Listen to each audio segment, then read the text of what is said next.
Student, पिछले class में कुछ बेसिक कंसेप्ट हमने +1 का बेसिक कंसेप्ट हमने पढ़ाया था, वो लेके चले।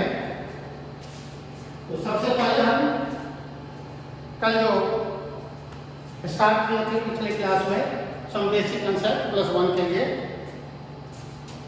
सम बेसिक कंसेप्ट इन केमिस्ट्री।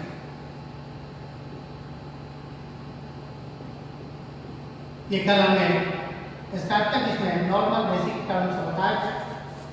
आज हम टू द पॉइंट चलें, मोल कंसेप्ट की तरफ। ये सब तुम्हें शुरू से ही पता है, matter, 3 states of matter, solid, liquid, gas, ये पता ही है, इसमें कोई है नहीं एक्स्ट्रा। उसमें भी है प्लाज्मा है, वो साइंस के है, ये सब बहुत ही बेसिक है, ये तुम्हें आता ही है, 9th 10th में पढ़े ही हो, इसे लेके नहीं जाना ही नहीं है, ये तो अच्छी तरह जानते होंगे। दूसरी बात, ये जो मिक्सचर होमोजेनियस होता है, हेटेरोजेनियस है, वो तुम्हें पहले से ही पता है, इसमें जाना नहीं। टू द पॉइंट की बात करें, मोल कंसेप्ट की बात करें, तो उससे पहले हम ये बताना चाह रहे हैं कि एटम, सबसे पहले हम एटम को देखें। एटम जो है वो सबसे स्मॉलेस्ट पार्टिकल्स होता है ये, और तुम्हें ये भी पता है कि ये एटम और एटम अगर मिलता है तो मॉलिक्यूल बनता है। अब सवाल ये है कि इस दोनों में डिफरेंस क्या है। ये गौर करके देखोगे, ये तुम जानते होगे कि एटम्स भी स्मॉलेस्ट पार्टिकल है और मॉलिक्यूल्स भी स्मॉलेस्ट पार्टिकल। ये दोनों ही स्मॉलेस्ट पार्टिकल है। फिर दोनों में डिफरेंस क्या हो सकता है? दोनों में सिर्फ ये होता है कि ये फ्री स्टेट में एग्जिस्ट नहीं करता है, ये जो है नॉट एग्जिस्टिंग फ्री स्टेट, ये फ्री स्टेट में एग्जिस्ट नहीं करता है, जबकि आप अच्छी तरह जानते होंगे या एग्जिस्ट इन फ्री स्टेट।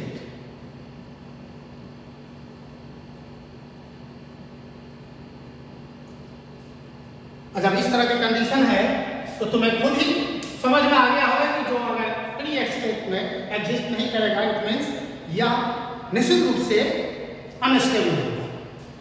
इसका मतलब ये हो गया, ये अनस्टेबल हो गया और ये स्टेबल हो गया,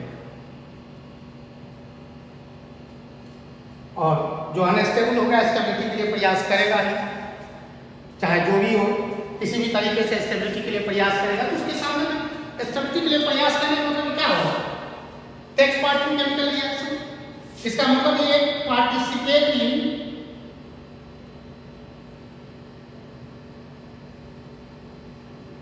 रिएक्शन, जबकि ये not participate. This is the difference. अब अगर ये पार्टिसिपेट किया, यही कारण है कि ये जब पार्टिसिपेट करता है तो एटम और एटम पार्टिसिपेट करके मॉलिक्यूल बनाता है और स्टेबिलिटी की तरफ बढ़ जाता है। अब ये हुआ कि स्टेबिलिटी तो हो गया कि एटम और एटम मिलकर मॉलिक्यूल्स बना। अब हम ये लेके चलेंगे कि इतना स्मॉलेस्ट पार्टिकल्स है कि इसको ग्राम में मेजर नहीं कर सकते। तभी हुआ क्या कि इस पर डिस्कस चलने लगा कि जब इसको ग्राम में नहीं मेंशन कर सकते तो इसके लिए एटॉमिक मास जो है, इसके लिए एक यूनिट देखा गया, एटॉमिक मास। अब इसके सामने शुरू में हमारे पास इतने सारे डिवाइस नहीं थे जिससे कि हम इसको मेजर कर सके। आज तो हमारे पास ढेर सारे डिवाइस आ गए, लेकिन उस समय में इसको मेजर करने के लिए एक अलग से यूनिट ड्राइव किया गया और उस यूनिट को हम एटॉमिक मास यूनिट कहते हैं। Atomic mass unit AMU। और उस समय इसके लिए स्टैंडर्ड रखा गया, ये जो स्टैंडर्ड रखा गया उसमें C12 स्टैंडर्ड रखा गया और उसके एक एटम में 1 एटम और उस 1 एटम का 1/12 पार्ट को स्टैंडर्ड माना गया, यानी इसको स्टैंडर्ड लिया गया 1/12 part of 1 atom of C12। मान लो कि अगर हम एटॉमिक मास लेते हैं, सपोज को एटॉमिक मास हमने ऑक्सीजन लिया, तो इसका जो मास होता है 16 into 1/12 part of 1 atom of C12। अब इसे हम 1 AU मानते हैं। याद होगा हमने कहा था कि ये जो स्टैंडर्ड लिया गया यही 1 AU के इक्वल होता है। इससे ये हो गया कि atomic mass, it means atomic mass जो है ऑफ ऑक्सीजन ये 16 AMU हो गया। इसी ढंग से हम किसी का भी निकाल सकते हैं। तो सम इंपॉर्टेंट लिस्ट देते हैं एलिमेंट्स का, लिस्ट ऑफ एटॉमिक मास। इसे हम देते हैं जो हालांकि याद नहीं करना है, लेकिन प्रैक्टिस करते करते तुम्हें अपने आप याद हो जाएगा। फिर भी हम तुम्हें देते हैं, ये सारे के सारे AMU में है और AMU में है तो hydrogen, oxygen, carbon, nitrogen, phosphorus, sulphur, chlorine, sodium, potassium, magnesium, calcium, aluminium, copper, zinc, silver, Fe, mercury, helium भी कभी कभी जरूरत पड़ सकता है। इसे 1, 16, 12, 14, 31, 32, 35.5, 23, 39, 24, 40, 27, 63.5, 65, 108, 56, 204। ये तुम्हारा एटॉमिक मास है। अब इस एटॉमिक मास, अब जरा गौर करके हम लेके चले, तब तक नोट कर लो इसको।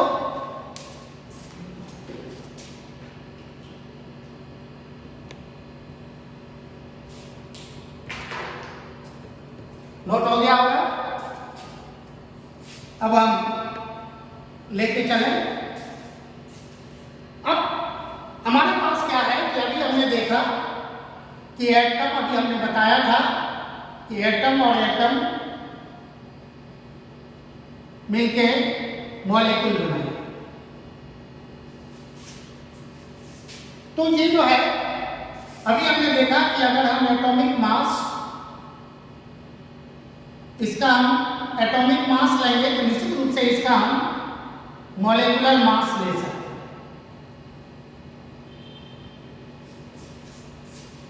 अब ये अगर देखो, ये अगर AMU में है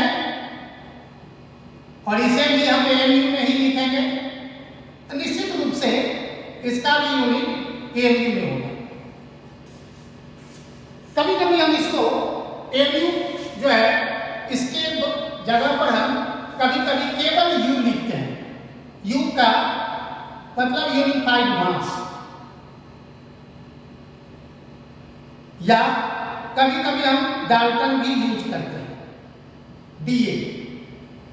और 1 DA जो होगा वह भी 1 यूनिफाइड मास के इक्वल, इट मीन्स 1 AU। अब मॉलिक्यूलर मास निकालें उसका, देखते हैं, निकालते हैं। सबसे सिंपल, बहुत ही आसान। ये सपोज करो कि तुम्हें वाटर का मॉलिक्यूलर मास निकालना है। देख लो, वाटर का 2 एटम्स है, H plus H 2 atoms plus ये जो है हाइड्रोजन 2 एटम है, इसका यूनिट 1 प्लस ऑक्सीजन 1 एटम है, इसका एटॉमिक मास इधर देखो 16 है, तो ये तुम्हारा 18 हो जाए, 18 AU या 18 U। अब सपोज करो कि तुम्हें निकालना है H2SO4। ध्यान रखना, हमेशा मॉलिक्यूलर मास में मास ऑफ ऑल एटम्स, यानी इसका मतलब sum of mass of all atoms, multiply नहीं करना, सारे का सम लेना। अब जैसे देखो, ये तुमने वाटर का निकाला, ये तुमने H2SO4 का। अब जरा गौर के देख लो, हाइड्रोजन का 2 एटम्स है, तो 2 एटम्स है, एटॉमिक मास इसका 1 है, फिर प्लस करो, सल्फर 1 एटम्स है, 1 इंटू सल्फर 32 है यहाँ, प्लस ऑक्सीजन 4 एटम्स है इंटू 16, ऐड करके देखोगे तो 98 AMU या U। अब तुम अपने से खुद भी बना सकते हो, प्रैक्टिस कर सकते हो, अभी भी प्रैक्टिस करोगे। H3PO4, हाँ तुम बताओ इसका क्या होगा? हाँ बताओ। अच्छा क्या किए? अच्छा 3 एटम्स, उसके बाद तुमने क्या किया? चलो 1, ठीक, अच्छा ठीक है, 31, क्या यहां 1 नहीं लिखोगे? अच्छा ठीक, 1 है इसलिए छोड़ दिया, प्लस यहां पर 4 एटम्स इंटू 16, टोटल कितना आंसर निकला? अच्छा 98। अब तो कोई प्रॉब्लम नहीं। अच्छा एक बात देखो, अगर सपोज करो कि तुमने MgSO4.7H2, एक बात ध्यान रखना है इसको, यहां तक तो तुम निकाल सकते हो, ये जो डॉट है इसका ध्यान रखना कि इसके मॉलिक्यूलर मास में सम होता है, मल्टीप्लाई कभी नहीं करना। जैसे तुम क्या कर सकते हो, 1 इंटू 24 प्लस 1 इंटू 32 प्लस 16, ध्यान से देखो 4 होगा, 4 इंटू 16, यहां इंटू नहीं करना, ध्यान रखना यहां पर इंटू नहीं करना, प्लस 7 इंटू, तुम वैसे ही जोड़ सकते हो, 1 इंटू 2 प्लस 16, वैसे तुम निकाल चुके हो 18, ऐड कर लोगे, ठीक है। इस ढंग से तुम देख लिए कि हम किसी भी चीज का मॉलिक्यूलर मास निकाल सकते हैं। अब एक बात ध्यान से रखना, अब हम लेके चलते हैं कुछ पॉइंट्स, इसमें जरूरत जो पड़ेगा वो होता है एवोगैड्रो नंबर।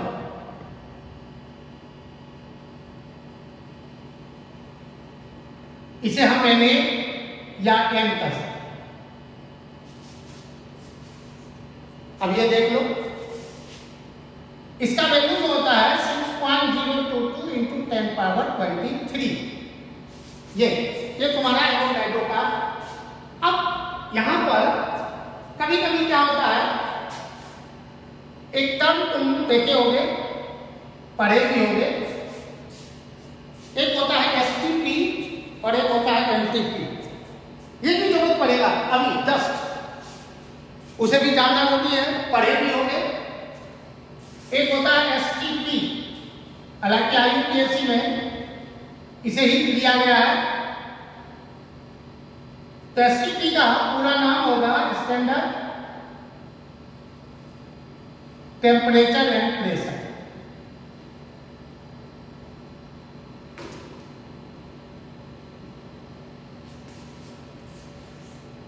टेम्परेचर की बात जहां तक है, एक ध्यान से देखना कि जब टेम्परेचर की बात आता है, पहले भी सेल्सियस में लिखा जाता था केमिस्ट्री में, लेकिन अब हमारा केल्विन का आ गया।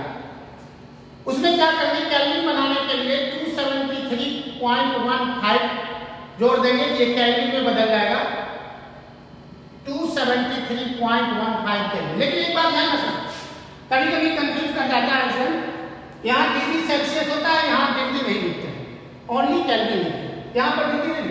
मैक्सिमम बच्चे यहाँ कंफ्यूज कर जाते हैं, जिस ढंग से यहाँ डिग्री लिखते हैं उस ढंग से यहाँ भी डिग्री केल्विन। ऐसा गलती नहीं करना, सीधे केल्विन लिखना। नॉर्मल प्रेशर जो हमारा होता है, जो हमारा स्टैंडर्ड लेने के चल रहे थे, स्टैंडर्ड प्रेशर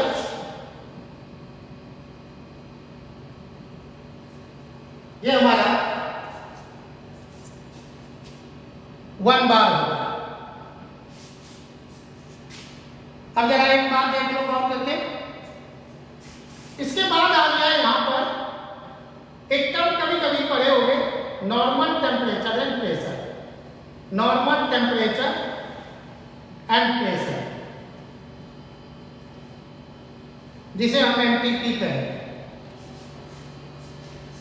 अब एक बात इसमें ध्यान से देखना, कभी कभी बच्चे कंफ्यूज कर जाते हैं कि नॉर्मल लिखो कि स्टैंडर्ड लिखो। ये IUPAC नहीं है, बस अंतर क्या है, प्रेशर तो वही है, टेम्परेचर की बात है। यहाँ जो टेम्परेचर दिया गया वो 20 डिग्री सेल्सियस है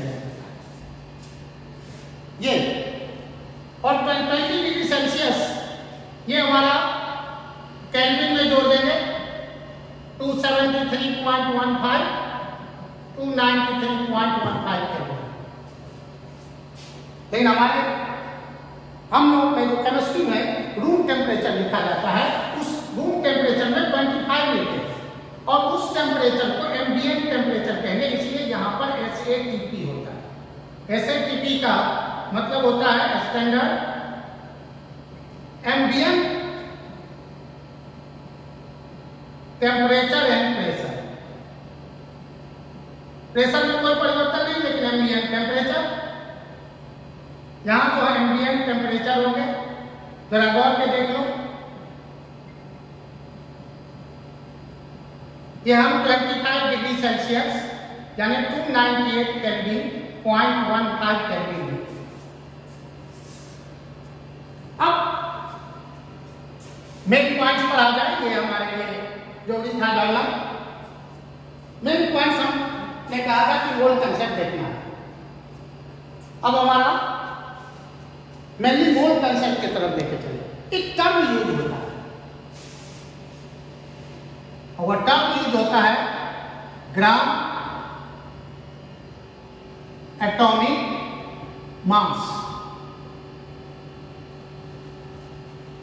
ग्राम एटॉमिक मास, अभी हमने देखा एटॉमिक मास का यूनिट AMU था, लेकिन यहां पर हमें पता है ग्राम एटॉमिक मास। जो एटॉमिक मास है, अगर हम उसे ग्राम में एक्सप्रेस कर दें तो उसे हम ग्राम एटॉमिक मास कहेंगे। यानी atomic mass expressed in gram, expressed in gram, जैसे अभी जस्ट लिखे हो कि एटॉमिक मास। एटॉमिक मास और मान लिया सोडियम, यहां पर देखो सोडियम 23, ये तुम्हारा 23 AMU था, लेकिन अगर तुम 23 ग्राम लिख देते हो, यहां पर 23 ग्राम होगा, तो इसे हम कहेंगे 1 ग्राम एटम ऑफ सोडियम, यानी 1 ग्राम एटॉमिक मास। अब तुम्हारे पास ये समझना है कि इस दोनों में डिफरेंस क्या है। तो देखो डिफरेंस 23 AMU ऑफ सोडियम और दूसरे तरफ है 23 ग्राम ऑफ सोडियम। ये दोनों ही डिफरेंस क्या होता है? ये जो AMU बताता है वो सिर्फ 1 एटम का मास, यानी ये जो तुम्हारे पास दिया हुआ है ये होगा mass of 1 atom of sodium, ये और ये जो तुम्हारे पास है ये मास ऑफ, जो तुमने एवोगैड्रो नंबर लिखा है उतना मास, यानी तुम्हारे पास जो एवोगैड्रो नंबर है mass of 6.022 into 10 power 23 atoms of sodium. ये मतलब यहां AMU की बात करेंगे तो 1 एटम का मास, लेकिन यहां पर एवोगैड्रो नंबर इतना है। अब तुम इसमें रिलेशन भी डेवलप कर सकते हो।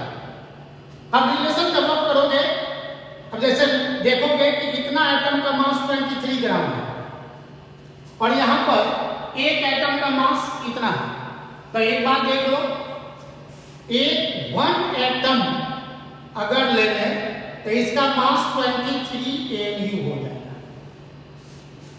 लेकिन अभी जस्ट 6.022 into 10 power 23 एटम्स लिए हो तो इसका मास जो होगा ये देखो इक्वल होगा, इसका मास जो हो जाएगा 23 ग्राम। लेकिन अगर AMU की बात करोगे तो इसको AMU में कन्वर्ट करोगे तो ग्राम को हटा दोगे तो कितना हो जाएगा 23 into 6.022 into 10 power 23 AMU, इतना। लेकिन वहीं पर इतना एटम का मास कितना हो जाएगा 23 ग्राम। तो क्या समझना है पैराग्राफ के देखो, इट मींस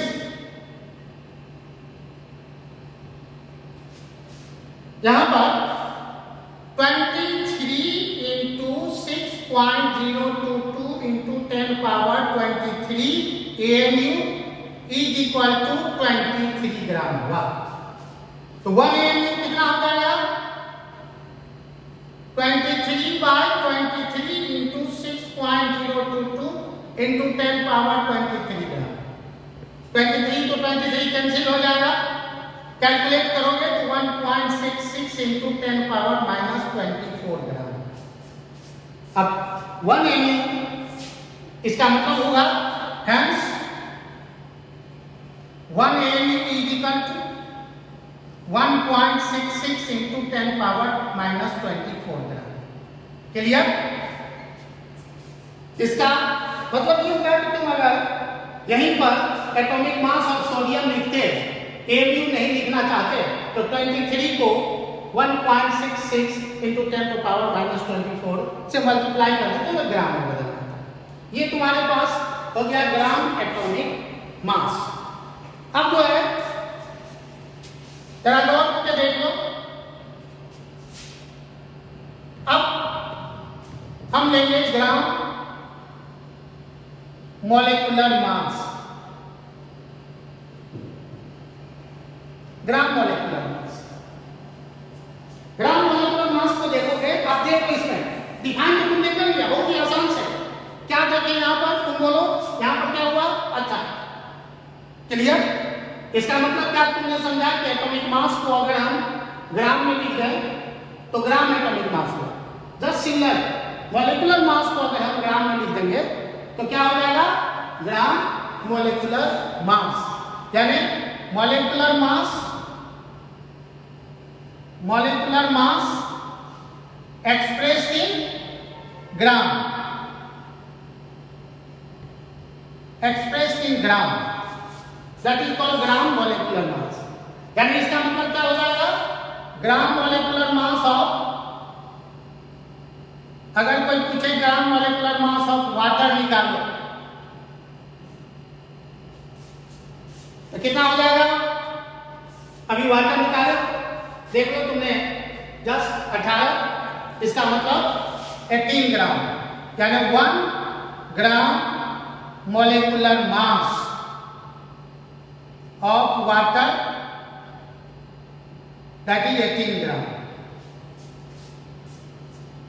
एक बात और देख लो ध्यान से, कभी कभी कंफ्यूज कर जाते, तुम पढ़े होंगे, एक होता था मोलर मास,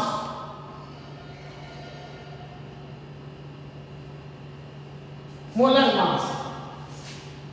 अब इसको समझना, मोलर मास को। मोलर मास जो होता है वो क्या होगा, मास ऑफ एवोगैड्रो नंबर, यानी mass of 6.022 into 10 power 23 molecules of any substance। अभी इस पर हम चर्चा करेंगे और ये होना चाहिए ग्राम में। अभी जस्ट इस पर चर्चा करेंगे, लेकिन उससे पहले हम तुम लोगों से एक क्वेश्चन देखते हैं। अभी बना के दिखाओ, इसमें प्रैक्टिस करा दूं। अभी एक क्वेश्चन, उसके आगे हम इस पर विचार करेंगे। देखो इस क्वेश्चन को नोट करो, 2 मिनट का वक्त देते हैं, पहले बना के दिखाओ। Find the number of atoms in 52 mu of helium। बना के दिखाओ सर, इसको देखो कैसे बनेगा, हेल्प ले सकते हो, ये तुम्हारे पास लिखा हुआ, तुम देखो इसमें से।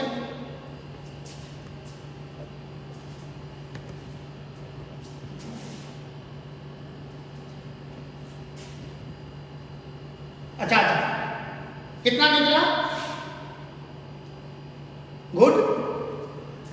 इसका मतलब देख लो इसको।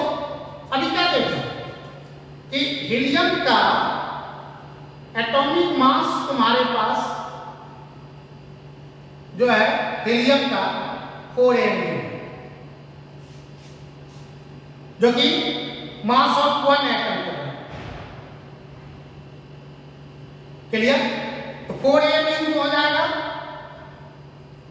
ऑफ हीलियम 1 एटम, ठीक ठीक। उसके आगे इसलिए 52 mu, तो 1 में हो जाएगा 1/4, तो 52 में 52 mu बाय 4 mu, एक करेक्ट, दैट इज 13। अब देखो इससे फार्मूला भी निकल गया।